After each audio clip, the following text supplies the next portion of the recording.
18 Juni 2002 mungkin menjadi salah satu hari yang paling menyesakan bagi sejarah sepak bola Italia. Bagaimana tidak, Italia yang datang ke Piala Dunia Jepang-Korea dengan skuad emas harus takluk secara kontroversial dari tuan rumah Korea Selatan. Hari itu, Italia dan Korea Selatan bertemu di babak 16 besar Piala Dunia 2002. Pertandingan yang diprediksi banyak pihak bakal dimenangkan dengan mudah oleh Gli Azzurri, nyatanya tidak semudah yang dibayangkan. Gelagat tidak beres sudah mulai tercium sejak awal laga. Pertandingan baru berjalan 3 menit. Korea Selatan sudah mendapat penalti. Wasit Boren Moreno menilai Christian Panucci melanggar Seo Tae-hyun. Anehnya tidak ada tayangan ulang untuk pelanggaran tersebut. Penonton di Stadion Daejeon pun tak tahu pelanggaran apa yang dilakukan hingga harus mendapatkan hukuman penalti. Namun Buffon yang kala itu masih berusia 24 tahun tampil brilian dengan menepis penalti dari Ang Jung-hwan. Hingga kemudian Christian Vieri mampu mencetak gol bagi Gli Azzurri di menit ke-18. Setelah gol tersebut, pertandingan berjalan dengan tensi tinggi. Pelanggaran keras pasukan Taeguk Warriors seolah tidak dihiraukan oleh wasit asal Ekuador tersebut. Hingga kemudian berbagai keputusan kontroversial terjadi, seperti kartu merah Francesco Totti dan gol Damiano Tommasi yang dianulir, padahal jelas dalam posisi onside. Keputusan kontroversial Boren Moreno sepanjang laga jelas merusak fokus dan konsentrasi punggawa Gli Azzurri. Setelah bermain imbang selama 90 menit, pertandingan yang sudah tidak menarik ini berlanjut ke babak perpanjangan waktu.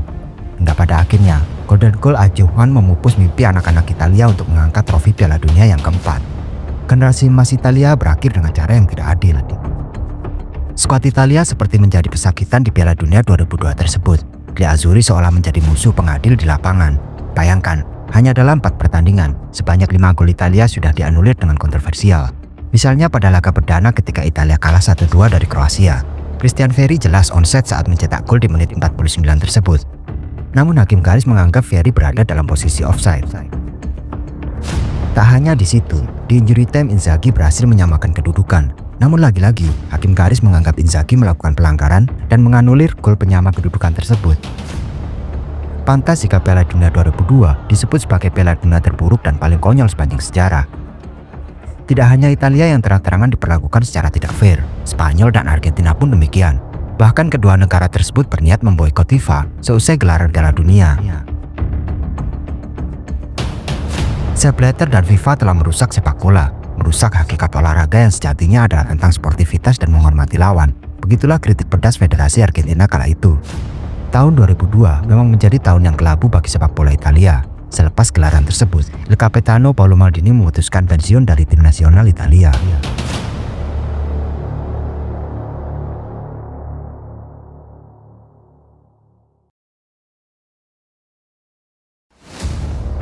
Setelah Piala Dunia 2002, Italia menapaki mayor turnamen yang lain, yakni Piala Eropa 2004 di Portugal. Gli Azzurri masih berisi skuad terbaiknya dengan Buffon, Cannavaro, Pirlo, Gattuso, Totti hingga Del Piero. Kendali kepelatihan juga masih dipegang oleh sang legenda, Giovanni Trapattoni yang kala itu adalah pelatih terbaik sepak bola sepanjang sejarah. Dengan komposisi ini, Italia jelas diunggulkan dalam turnamen Eropa 4 tahunan tersebut. Namun nyatanya api jauh dari panggang. Italia masuk ke grup C bersama Swedia, Denmark, dan Bulgaria. Di atas kertas, Italia memang jauh lebih unggul dari negara-negara tersebut. Hingga pada 13 Juni 2004, pertandingan perdana Italia bertemu dengan Denmark di Estadio Afonso Henriques yang berada di kota Guimarães, Portugal. Denmark yang ketika itu diperkuat sejumlah pemain Serie A seperti Helveg, Jon Dahl Tomasson, hingga Martin Jorgensen memberikan perlawanan yang cukup sengit. Kendati jual beli serangan terjadi, namun pertandingan harus berakhir dengan skor sama kuat 0-0. Petaka bagi Italia justru terjadi di laga kedua, ketika Italia harus kembali imbang di tangan Swedia dengan skor 1-1. Sementara pertandingan lain di Braga, Denmark mampu menggulung Bulgaria dengan skor 2-0. Dalam situasi ini, Swedia berada di puncak klasemen dengan 4 poin, disusul Denmark dengan poin yang sama dan hanya kalah selisih gol. Sementara Gli Azzurri terjepit di posisi ketiga dengan hanya mengoleksi 2 poin. Artinya, mau tidak mau pada pertandingan ketiga, Italia harus menang melawan Bulgaria, sedangkan salah satu dari Swedia atau Denmark harus kalah. Dalam pertandingan hidup dan mati itu, Gli Azzurri sejatinya sanggup mengalahkan Bulgaria dengan skor 2-1.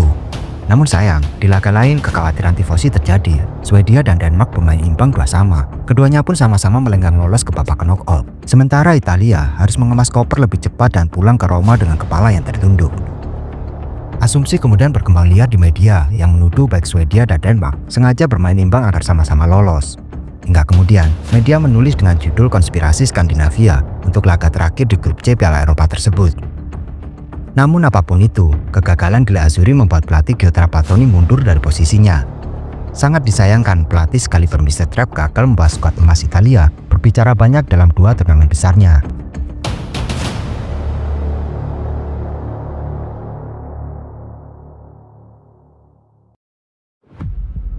Meski demikian, sepak bola Italia tidak mau larut dalam kegagalan. Perubahan segera dilakukan. Evaluasi secara detail dari segala lini juga dikerjakan. Hingga pada 16 Juli 2004, nama Marcello Lippi diumumkan ke publik sebagai allenatore baru Gli Azzurri. Tentu nama ini disambut gembira oleh tifosi.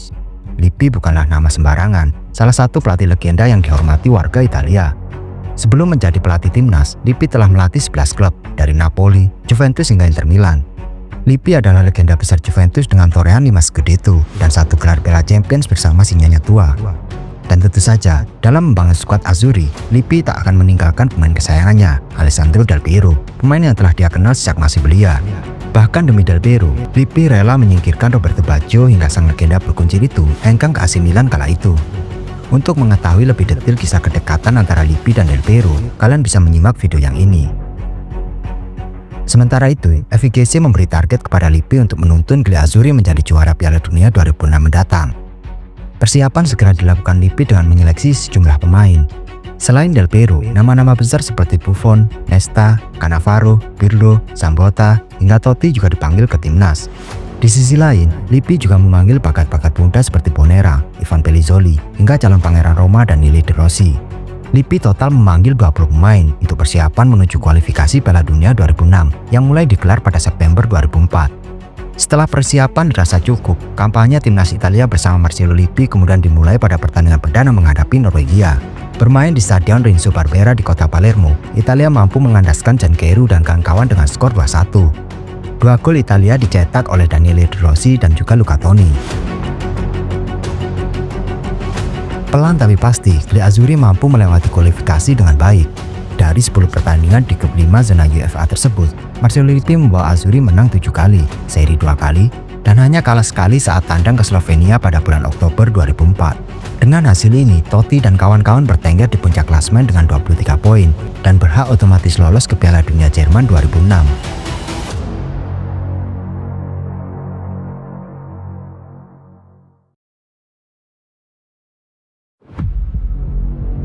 Sepak bola pada kenyataannya tak hanya menawarkan gegap gempita gelar juara, tapi juga menawarkan rasa sakit dan frustasi. Inilah yang dialami sang Raja Roma Francesco Totti. Kabar duka datang 3 bulan jelang perhelatan akbar Piala Dunia 2006, di mana Totti mengalami cedera yang cukup parah. Petaka datang pada Minggu 19 Februari 2006, kala Roma menjamu Empoli di giornata ke-28 Serie A. Bermain di Olimpico, Roma sejatinya sudah unggul 1-0 melalui gol Simone Perrotta. Hingga kemudian Totti mendapat umpan pendek dari Christian Cifu. Dari arah belakang, bek Empoli Richard Van Nigli menabrak kaki sang raja hingga patah. Pada momen tersebut, tidak hanya Romanisti yang berduka, seluruh tifosi Serie A juga ikut cemas dengan kondisi Totti. Bahkan publik Italia mengecam Van Nigli dan meneror bek Empoli tersebut. Kecemasan ini wajar terjadi mengingat Totti merupakan pemain kunci Lippi di lini tengah. Kehilangan Totti merupakan pukulan telak bagi skuad Azzurri. Seusai pertandingan, allenatore Roma Spalletti mengungkapkan kecemasannya kepada media. Yang dialami Totti adalah kegundahan bagi kami, bagi seluruh rakyat Italia. Mari berdoa semoga cedera ini tidak serius, ujar Spalletti. Namun apa yang ditakutkan publik sepak bola Italia benar-benar terjadi. Saat dilakukan pemeriksaan di klinik Villa Stuart, Totti divonis retak pergelangan kaki kiri dan ligamen. Ketika itu, sang raja diperkirakan akan absen paling lambat 9 bulan lamanya.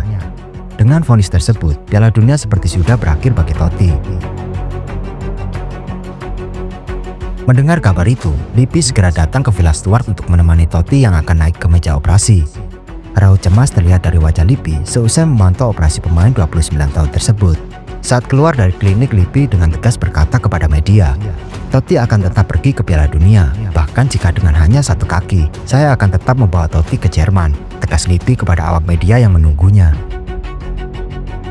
Dukungan yang luar biasa dari seantero negeri kepada sang raja mampu membakar semangat Totti. Pasca operasi, dia bersumpah akan pulih dengan cepat. Hari demi hari dihabiskan Totti untuk menjalani program recovery. Siang dan malam dia terus melatih kakinya. Bahkan saking kerasnya Totti berlatih, dalam 1 bulan pasca cedera, Totti harus kehilangan berat badannya hingga 8 kg. Usaha memang tidak mengkhianati hasil. 2 bulan berlalu, Totti sudah mulai bisa berlari meski kadang masih terasa nyeri akibat plat yang ditanam di engkel kakinya. Melihat perkembangan itu, Lippi datang langsung menyaksikan Totti berlatih di pusat latihan Roma. Hari demi hari mendekati Piala Dunia, Totti semakin bugar, hingga kemudian berita yang ditunggu-tunggu disiarkan. Lippi mengumumkan kepada media bahwa Totti siap berebut kembali bersama Gli Azzurri. Sang Raja Roma sudah siap pergi ke Jerman. Satu badai telah mampu dilewati oleh Gli Azzurri.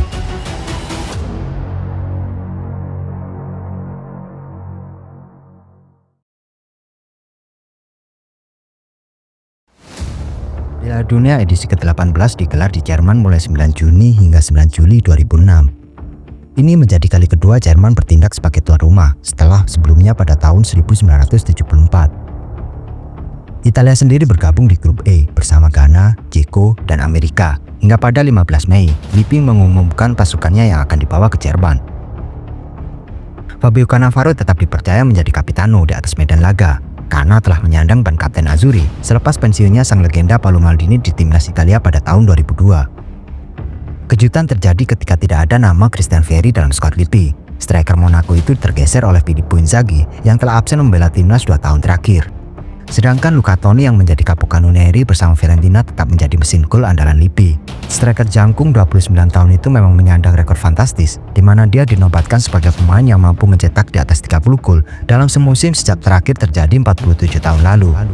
Nama Gilardino dan striker Udinese Vincenzo Iaquinta juga diberikan kepercayaan, dan tentu tak ketinggalan anak emas Lippi, Raja Kota Turin Alessandro Del Piero juga masuk dalam skuad. Generasi Italia yang kini berada di usia emas seperti Buffon, Nesta, Materazzi, hingga Zambrotta diramu Lippi dengan nama baru seperti Grosso, Barzagli, dan Zaccardo yang ketiganya bermain untuk Palermo. Italia sendiri juga masih menjaga rekor unbeaten selama 18 pertandingan. Pada titik ini, Gli Azzurri lebih dari siap untuk bertarung di Piala Dunia 2006. Namun kemudian badai besar kembali menghantam sepak bola Italia. Berawal dari panggilan telepon yang disadap, kemudian terungkap kecurangan beberapa oknum ofisial wasit dan sejumlah klub di Serie A Italia. Kasus ini kemudian disebut sebagai skandal Calciopoli. Skandal tersebut menyeret sejumlah klub termasuk Juventus, AC Milan, Lazio, Fiorentina hingga Reggina. Jelas skandal ini memukul telak sepak bola Italia, termasuk Gli Azzurri yang kini tengah fokus di Piala Dunia.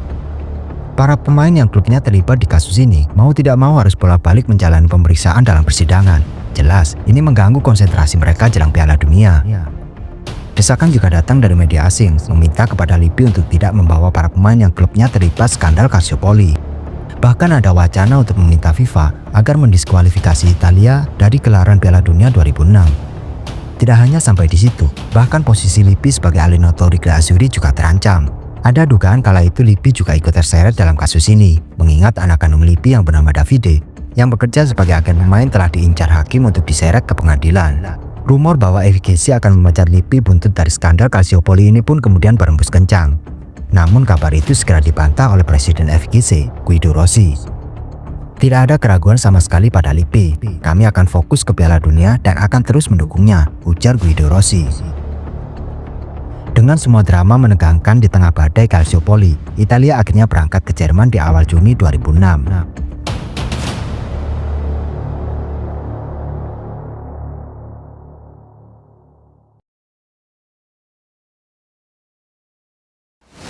Di laga perdana, Italia harus bertemu dengan tim kuat Ghana. Sayang Zambrotta dan Gattuso harus absen, hingga posisinya digantikan Grosso dan Daniele De Rossi. Lippi menurunkan formasi 4-3-1-2 dengan duet Gilardino dan Luca Toni mengapit Totti yang menjadi trequartista.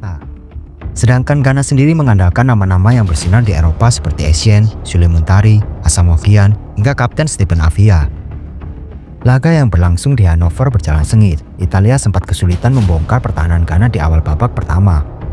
Hingga 5 menit jelang turun minum, sang maestro Andrea Pirlo memecah kebutuhan dengan tendangan keras dari luar kotak penalti, 1-0 untuk Italia. Di babak kedua, Vincenzo Iaquinta yang masuk sebagai pemain pengganti menambah keunggulan Azzurri di menit ke-83. Italia unggul 2-0 dan skor tersebut tak berubah hingga wasit meniup peluit panjang pertandingan. Dengan kemenangan ini, Italia berada di posisi kedua grup E dengan 3 poin kalah selisih gol dari Dzeko yang mampu menumbangkan Amerika dengan skor telak 3-0 melalui 2 gol Thomas Rosicky dan 1 gol dari Jan Koller. Berlanjut pada pertandingan kedua, Italia ditantang Amerika Serikat yang belum pernah meraih kemenangan di benua biru. Gilardino mampu membuka keunggulan untuk Azzurri ketika pertandingan baru berjalan di tengah babak pertama. Namun kesalahan antisipasi dari Zaccardo yang menyebabkan gol bunuh diri merubah skor menjadi 1-1 di menit ke-27. Sejak inilah pertandingan menjadi semakin panas, hingga pelanggaran fatal yang sangat berbahaya dilakukan oleh Daniele De Rossi. Saat berebut bola di udara, De Rossi dengan jelas melayangkan sikutan ke McBride. Pemain bernomor punggung 20 itu pun tumbang, pelipisnya terluka dan harus mendapat 3 jahitan. De Rossi langsung mendapat kartu merah, pertandingan pun berakhir dengan skor 1-1. Seusai pertandingan, hukuman untuk De Rossi ditambah menjadi skorsing 4 pertandingan. Ini artinya De Rossi baru bisa tampil kembali jika Italia lolos hingga ke final. Kritik tajam baik dari tifosi hingga media menghujani De Rossi atas pelanggaran fatal tersebut. Bahkan FIGC pun enggan untuk membela pemain muda ini. Secara langsung De Rossi telah meminta maaf dan berjanji akan membayar semua kesalahannya jika dia diberi kesempatan kembali.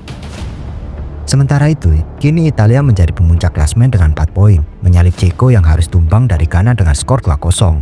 Baik Ceko dan Italia akan bertemu dalam pertandingan terakhir di grup E. Marcello Lippi melakukan sedikit perombakan dalam pertandingan yang digelar di Stadion Hamburg, di mana Luca Toni digantikan Gilardino sebagai ujung tombak. Lippi juga menggunakan formasi 4-3-3 dengan Totti dan Camoranesi sebagai playmaker.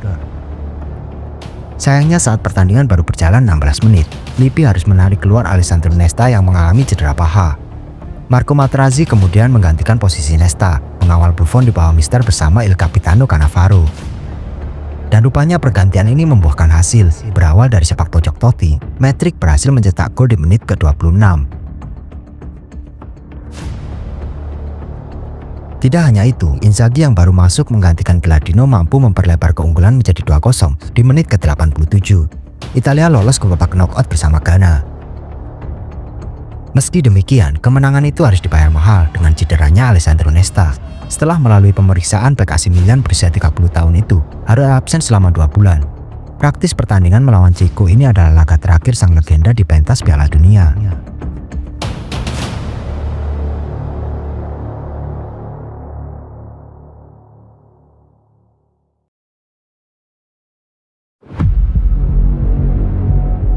Pada babak knockout, pasukan Bli Azzurri sudah ditunggu Australia yang kala itu dilatih oleh Gus Hiddink.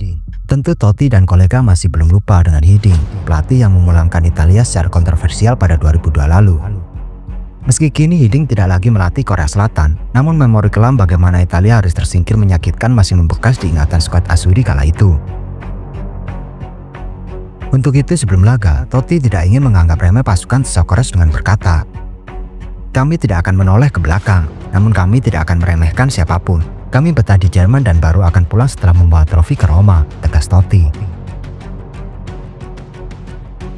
Pertandingan panas berbalut dendam ini digelar di Fritz Walter Stadium Kaiserslautern. Italia nampak kesulitan membongkar pertahanan Harry Kewell dan kawan-kawan sepanjang laga. Hingga petaka datang di menit 50. Italia harus bermain 10 pemain ketika Materazzi diganjar kartu merah wasit Luis Medina. Pertandingan menjadi lebih berat bagi Azzurri, hingga pada penghujung laga, ketika seluruh penonton mengira bahwa pertandingan akan dilanjutkan pada babak extra time, Fabio Grosso dengan berani melakukan penetrasi ke kotak penalti. Dengan sedikit sentuhan dari Lucas Neil, Grosso terjatuh, penalti untuk Italia di penghujung laga. Melihat keputusan wasit, jelas Gus Hiddink beradang. Roda nasib seperti berputar kala itu. Dan karma kemudian dibayar lunas ketika sang Raja Roma Francesco Totti mampu menuntaskan tugasnya. Di menit 95, Totti yang menjadi pesakitan di 2002 kini berganti memulangkan Gus Hiddink.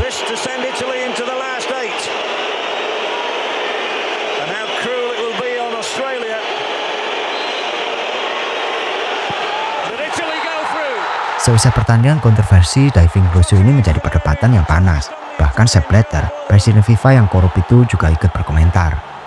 "Kami meminta maaf pada Australia, seharusnya mereka lolos ke babak selanjutnya, bukan Italia," serang Blatter kala itu. Jelas saja komentar ini mengundang kontroversi yang baru, hingga kemudian memaksa Blatter untuk meminta maaf. Namun dalam perspektif berbeda, apa yang dilakukan Grosso ini sebenarnya disebut furbizia, atau seni berbuat curang seperti yang ditulis Gianluca Vialli dalam bukunya yang berjudul The Italian Job. Jika negara lain melihat sepak bola adalah sebuah permainan, maka tidak bagi orang Italia. Sepak bola adalah pekerjaan, bukan sekedar permainan, maka kegagalan tidak dapat diterima. Oleh karena itu, cara apapun selama dalam koridor tertentu maka boleh dilakukan, termasuk furbizia. Furbizia sendiri secara harfiah berarti seni untuk menipu atau furbo. Furbizia disebut Vialli sebagai filosofi dasar dan kultur sepak bola Italia. Karena kultur ini, orang Italia memiliki pandangan berbeda terhadap peraturan sepak bola. Andrea Tallarita dalam tulisannya berjudul Understanding Italian Football melihat furbizia bukan sekedar berbuat curang di atas lapangan, tapi bagaimana kecerdikan pemain bisa mengakali atau mencari celah dalam peraturan sepak bola. Dalam kasus lain, Giorgio Chiellini juga pernah melakukan furbizia di final Piala Eropa 2020 lalu. Dalam sepersekian detik, Chiellini dengan cerdik mampu memutuskan untuk berbuat curang dalam tanda kutip agar tidak kebobolan. Dia juga tahu bahwa perbuatannya akan dihukum dengan kartu kuning. Tapi bukankah itu lebih baik daripada harus kebobolan? Dalam sepersekian detik itu, Cielo juga sudah berhitung bahwa tindakannya tidak akan berbuah kartu merah. Dan inilah yang disebut furbizia, seni berbuat curang ala sepak bola Italia. Sama seperti Chiellini, apa yang dilakukan Grosso adalah cara bagaimana dia meraih kemenangan dengan memanfaatkan kelemahan dalam sepak bola. Terbukti dalam wawancara seusai laga, Grosso tidak mengelak bahwa dirinya sengaja menjatuhkan diri ketika mendapat sentuhan dari Lucas Neil. Saya memancing Neil untuk melakukannya, dan ketika dia melakukannya, saya tahu ini bisa menjadi keuntungan bagi kami, tutup pemain Palermo ini. Dan inilah salah satu faktor kenapa Italia bisa menjadi juara dunia 4 kali. Bukan saja mereka mempunyai filosofi sepak bola yang kuat seperti Catanaccio, namun orang Italia mempunyai kultur yang berorientasi pada kemenangan. Karena memang pada akhirnya, hanya seorang pemenang yang akan dicatat dalam sejarah.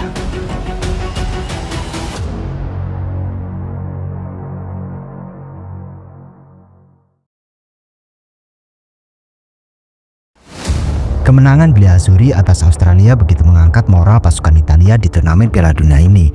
Meski riuh, kontroversinya masih menjadi diskusi panas para pandit di luar arena. Dengan skandal Calciopoli dan kontroversi ini, Italia tak ubahnya sosok antagonis yang menjadi musuh dunia kala itu. Wajah sepak bola Italia dicap dengan stempel mafia, pengaturan skor, dan hal-hal kotor semacamnya. Namun justru itulah yang mempersatukan skuad ini. Mereka saling menguatkan satu sama lain, hingga tekad untuk memenangkan trofi tumbuh jauh lebih kuat dari sebelumnya. Gli Azzurri seolah ingin membuktikan pada dunia bahwa sepak bola Italia belum mati karena badai Calciopoli. Dan benar saja, anak asuh Lippi tampil garang ketika mengebuk Ukraina dengan skor 3-0 di perempat final.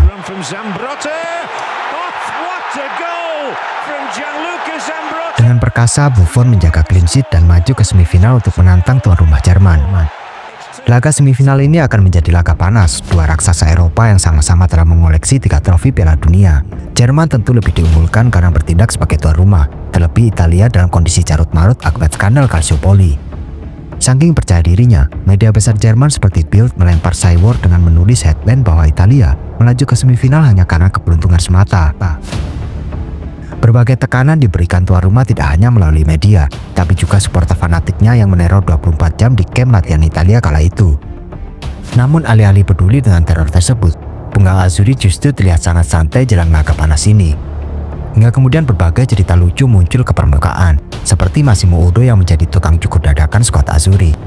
Cerita berawal ketika Udo tak sempat merapikan rambutnya ke salon karena jadwal padat Piala Dunia, hingga pemain AC Milan ini nekat memotong rambutnya sendiri. Kenekatan Udo ini kemudian dilihat oleh Gattuso, hingga pemain yang akrab disapa Rino ini meminta Udo untuk memotong rambutnya. Awalnya Udo menolaknya karena dia bukan tukang cukur, namun karena Gattuso mengancam, akhirnya Udo setuju saja. Dan di luar dugaan ternyata Rino menyukai hasil karya Udo, hingga mempromosikannya ke siapapun dengan bangga. Sejak saat itu, seluruh pemain Italia antri untuk mencukur rambutnya ke Udo. Hanya Camoranesi yang baru mau memotong rambut gondrongnya jika Italia mampu memenangkan Piala Dunia. Der Panzer boleh saja meremehkan Italia yang tampak carut marut, namun mereka lupa bahwa dalam 5 pertemuan di gelaran Piala Dunia, Italia tak pernah sekalipun menderita kekalahan dari Jerman. Dan benar saja, Gli Azzurri masuk ke Stadion Signal Iduna Park Dortmund dengan penuh fokus. Tak tampak ketegangan meski diteror sekitar 65.000 pendukung tuan rumah. Jual beli serangan terjadi selama 90 menit. Buffon tampil sesuai kelasnya dengan menggagalkan berbagai peluang emas penggawa Jerman. 90 menit berakhir dengan skor sama kuat 0-0. Supporter Jerman masih yakin bahwa timnya akan mampu mengatasi Italia. Teriakan dan sorakan semakin menggema. Pada babak tambahan waktu, Gilardino nyaris membawa keunggulan untuk Italia, namun sayang tendangannya masih membentur Mister Gawang Gerd Sleeman. Lippi yang sadar Del Panzer memiliki rekor bagus di babak adu penalti, segera merubah strategi. Del Piero dimasukkan membentuk tridente bersama Iaquinta dan Gilardino, sedangkan Totti ditahan di lapangan tengah sebagai jembatan. Dan benar saja, keberanian ini membuahkan hasil. Kurang dari 1 menit sisa babak tambahan pertama, Caruso mampu mencetak gol indah asis brilian dari sang maestro Andrea Pirlo.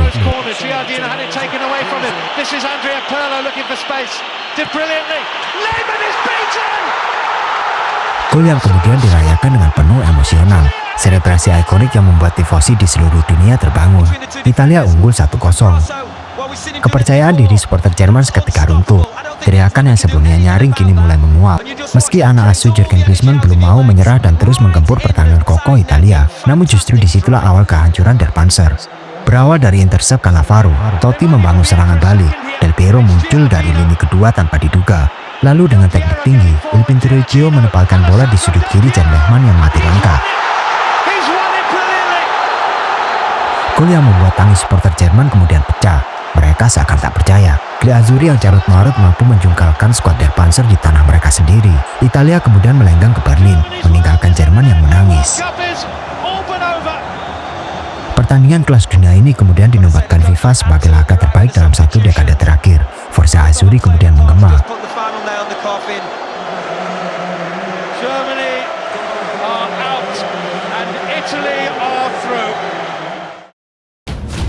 Tapak demi tapak perjuangan telah dilewati pasukan Italia. Pertarungan demi pertarungan yang menguras fisik dan mental menanti untuk dituntaskan.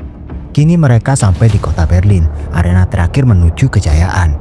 Di kota Berlin mereka telah ditunggu tim kuat Les Blues, tim yang mengalahkan mereka di semifinal Piala Dunia 98 dan Piala Eropa 2000. Gli Azzurri datang ke Berlin dengan modal statistik yang cukup baik, terutama di barisan pertahanan. Buffon menjadi tempo kokoh di bawah Mister dengan catatan penyelamatan terbanyak sepanjang turnamen dengan 23 save. Sedangkan Gattuso menjadi pemain dengan tackling tersukses dengan total 31 tackle. Lalu Cannavaro yang mampu mencatat intercept sebanyak 27 kali. Tak heran jika hingga final ini, gawang Buffon hanya 1 kali kebobolan, itu pun melalui gol bunuh diri dari Zaccardo. Catatan ini adalah bukti bagaimana kekuatan Catanaccio Italia. Mengetahui pertahanan Italia yang cukup bagus, Prancis langsung tampil menekan sejak peluit ditiup wasit Orazio Elizondo. Usaha Les Blues kemudian membuahkan hasil ketika Prancis mendapat penalti di babak pertama. Zidane mampu mengonversi menjadi gol dengan mengecoh Buffon melalui titik putih di menit ke-7. Tertinggal gol cepat, Gli Azzurri tersengat. Berawal dari sepak pojok Pirlo, Materazzi mampu menyamakan kedudukan di menit ke-19, 1-1 untuk kedua tim. Skor ini bertahan hingga 90 menit waktu normal berakhir. Pertandingan panas itu dilanjut ke babak tambahan waktu. Drama ternyata tak habis sampai di situ. Pada awal babak tambahan, Zidane berjalan kembali ke tengah lapangan setelah melakukan serangan balik. Matrix mengekor di belakang Zizou, hingga tragedi itu kemudian terjadi.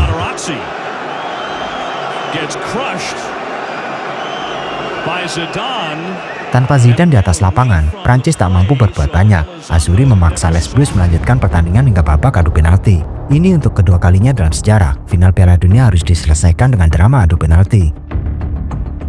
Algojo Italia sukses menjalankan tugasnya. Pirlo dan Materazzi menjadi 2 penendang pertama. Sementara penendang kedua Prancis, David Trezeguet gagal. Kini Italia unggul 1 bola, ketegangan semakin memuncak. Namun De Rossi sebagai penendang ketiga mampu membayar kesalahannya dengan baik. Disusul Del Piero yang tanpa kesalahan sedikit pun. Hingga sampai pada penendang kelima, ketegangan tergambar di wajah para tifosi. Caruso dengan keras menendang ke pojok gawang Fabian Barthez. Gol yang disambut dengan sukacita tak terperi.